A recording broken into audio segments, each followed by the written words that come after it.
illustrated by Shane Nagel. Characters.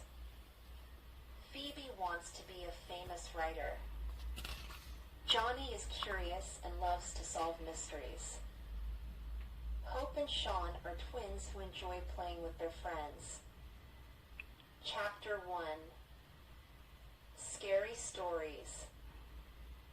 Phoebe loved scary stories. She loved reading them and she loved telling them to her friends.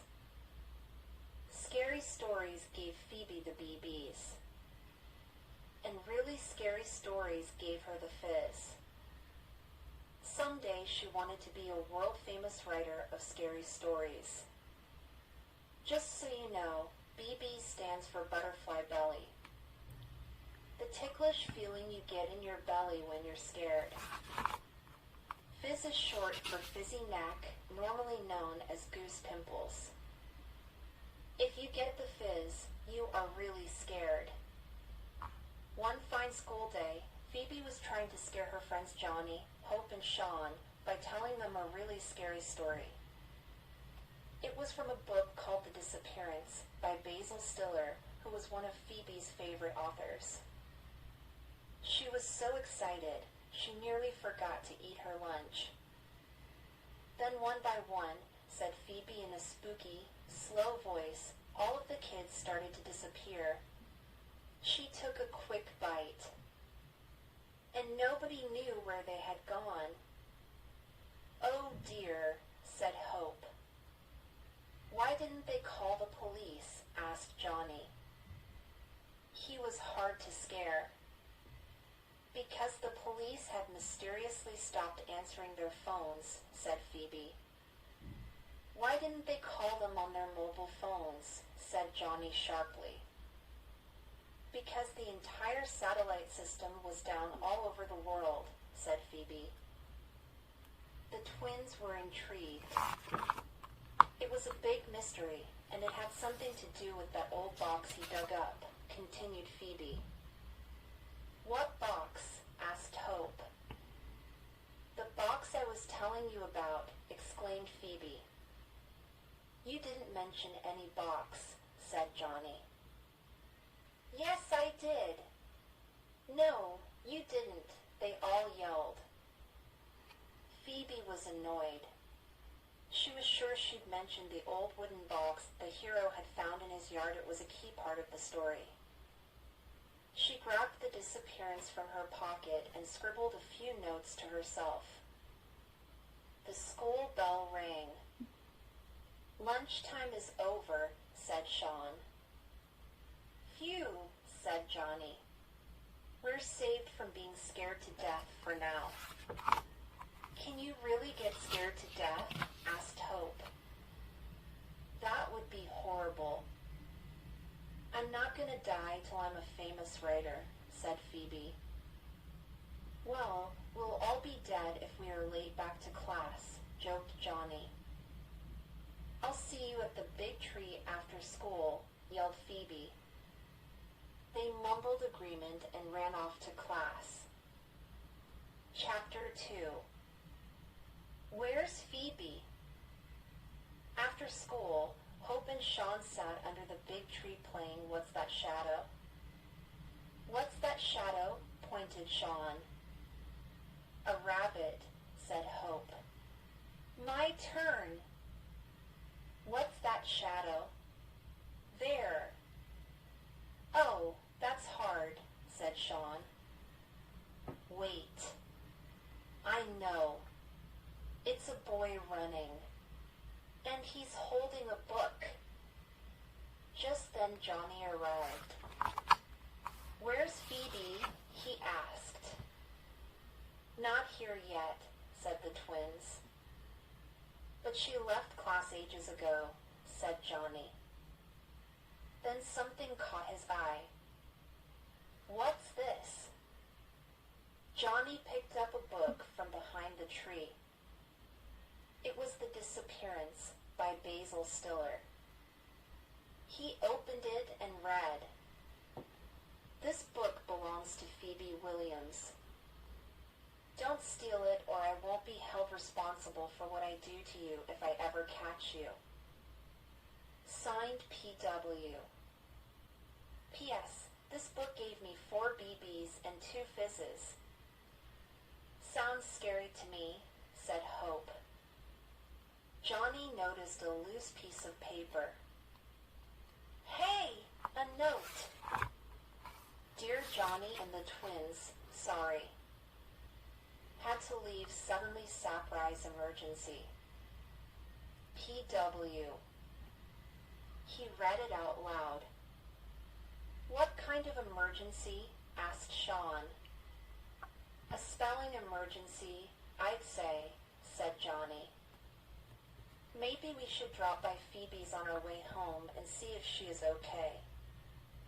As they headed across town, Johnny noticed Phoebe had marked some of the pages in the book. He talked about them with the twins. It says here the Magabon have come to Earth to gather specimens for their interplanetary regeneration project. What's a Magabon? It's the name of the aliens, Hope. They're from a galaxy called Centaurus Centaurii, and they're much more evolved than we are. It says they can travel through the vibrations of organic matter. What vibrations? Asked Sean. All plants and animals have vibrations, Sean. Remember that show, It's Science? But how do they travel through vibrations? Asked Hope. If we knew that we would be as evolved as the Magabon, scoffed Johnny. At least they can't go through us, said Sean. But your organs are organic, too, Sean, said Johnny. You mean... Sean looked around nervously. Yep. They could travel through you. Oh dear, said Sean. Yeah, but it's only a story, said Hope cheerfully. Of course it is, Sean assured himself. Oh, no, shuddered Johnny. It says the Magabon get into you by traveling in your food to your stomach. And then your blood, and then they take over your brain. Yeek! And your soul? Asked Sean. Yep, said Johnny. They can make you do anything they want. Just like parents, said Hope. Johnny snapped the book's hut and they burst out laughing. Chapter 3. More Scary Stories. Johnny led the twins down Phoebe's street. Sean had been looking at the disappearance and was fascinated by its cover. It showed the shadow of a running boy, but there was no boy in the picture. Johnny knocked on Phoebe's front door. This cover is spooky, said Sean. How can you have a shadow with no one to make it? Johnny knocked again.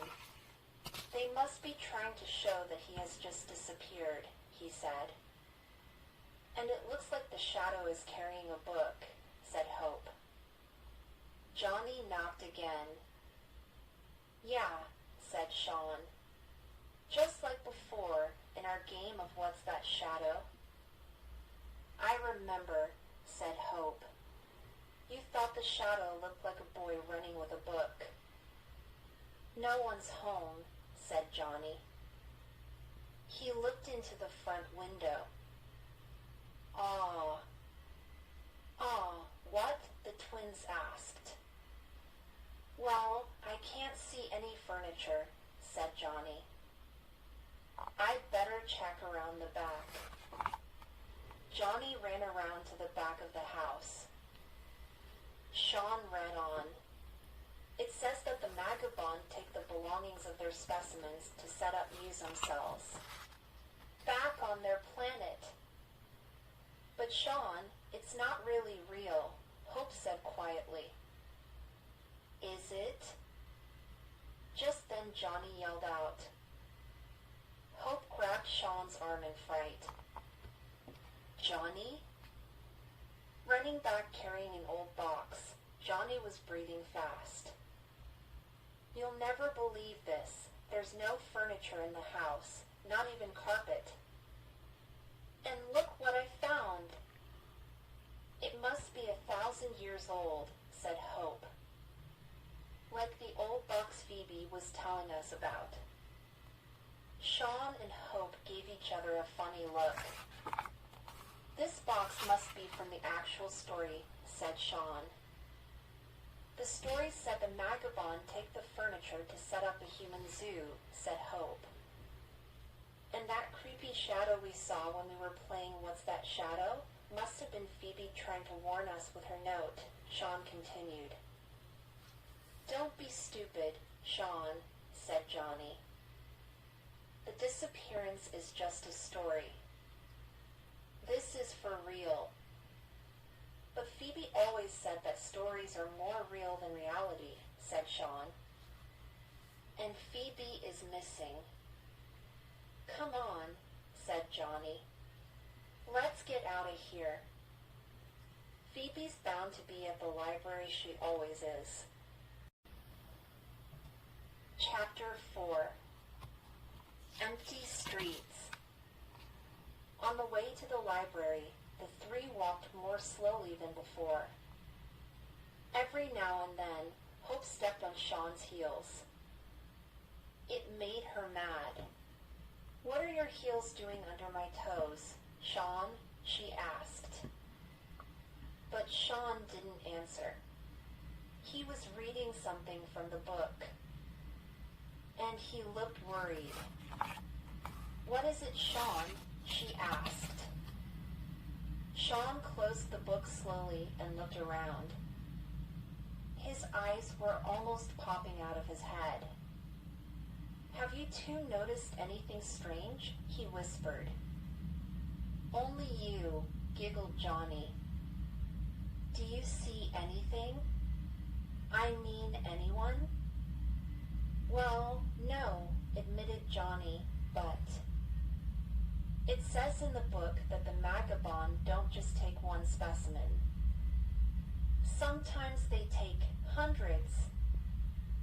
Johnny looked around and thought it was strange not to see anybody in the street.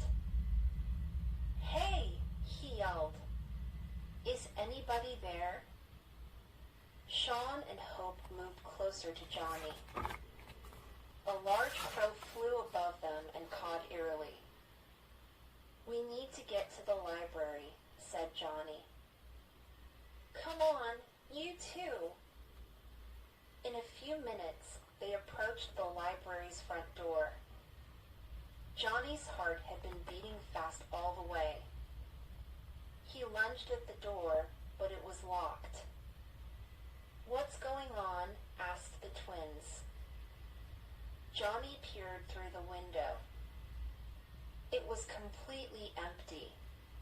A notice on the door read, closed due to interlibrary renovation project. That's like it says in Phoebe's book, panicked Sean. Only didn't they call it an interplanetary regeneration project? Said Hope nervously. Johnny gasped. He could hardly believe what he was thinking. For a single moment, their imaginations were ignited. What they thought could only be possible in the story now seemed so real. They looked at each other and started running. The sun began to set behind the city and long shadows stretched toward them. Their minds were in a panic. We are the only ones left, said Johnny. And they all kept running. Chapter 5. Noises at the park. As the children raced through the streets, in and out of the shadows, they saw signs of emptiness. A shopping cart turned on its side, a bike abandoned by a phone booth, and crows pecking at trash cans. Then Johnny felt cold. He stopped running and a massive fizz shot through his body. Can you hear that? He whispered. The twins stopped and listened. They could hear a mechanical whirring noise and the sound of hundreds of people shouting. The noise filled the air. It must be the vagabond weapon of destruction, whispered Sean desperately. Or their mother's ship itself swallowing everyone, replied Hope. Johnny didn't say what he thought. He didn't have the words to explain it. Whatever it is, said Johnny, it's in the park.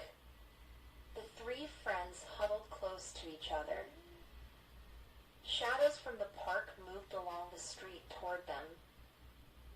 Look, whispered Johnny.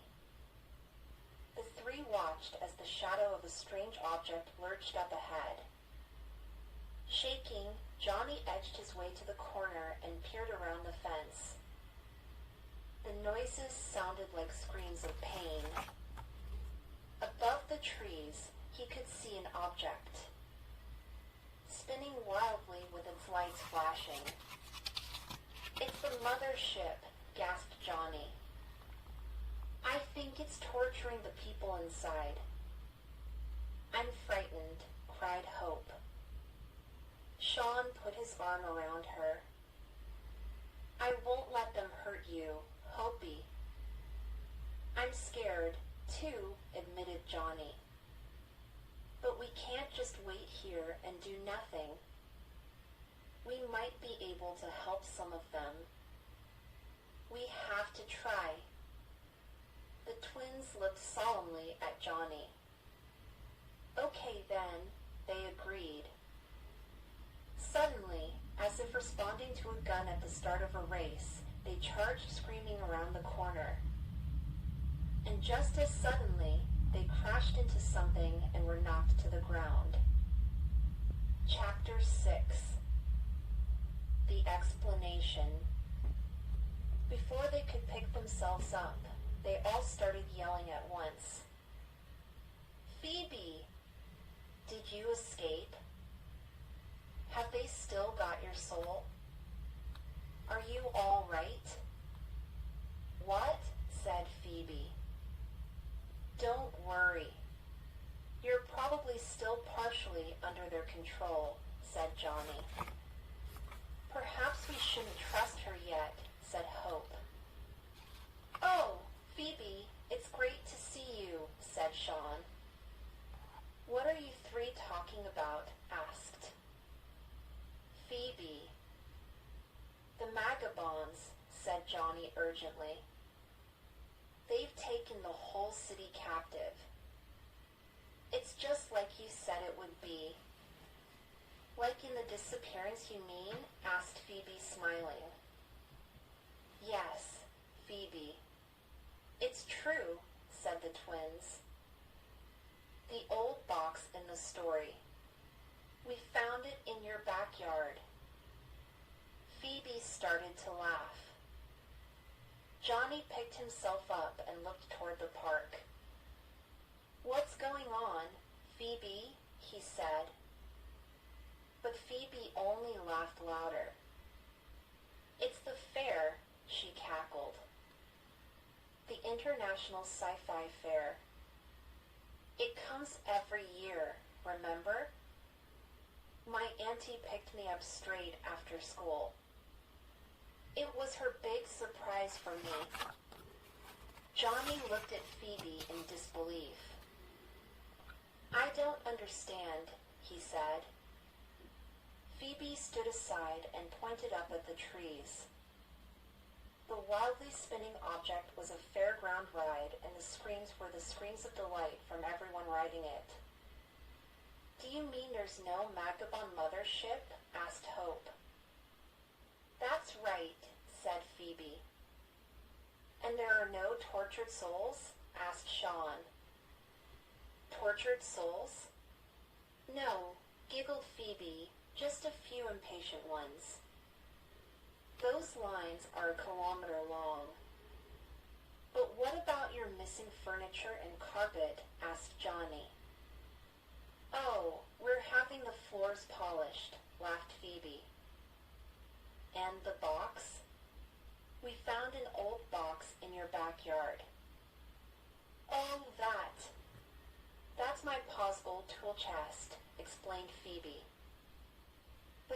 no people around anywhere, said Hope. Everybody was. At the fair, laughed Phoebe. By the look of the crowd, the whole town is here. Except for you three. I can't believe how frightened I was, said Sean. Hope nodded, too. Frightened is right, said Johnny. That was one big fizz. Yeah, well, said Phoebe, smiling, you can't believe everything you read.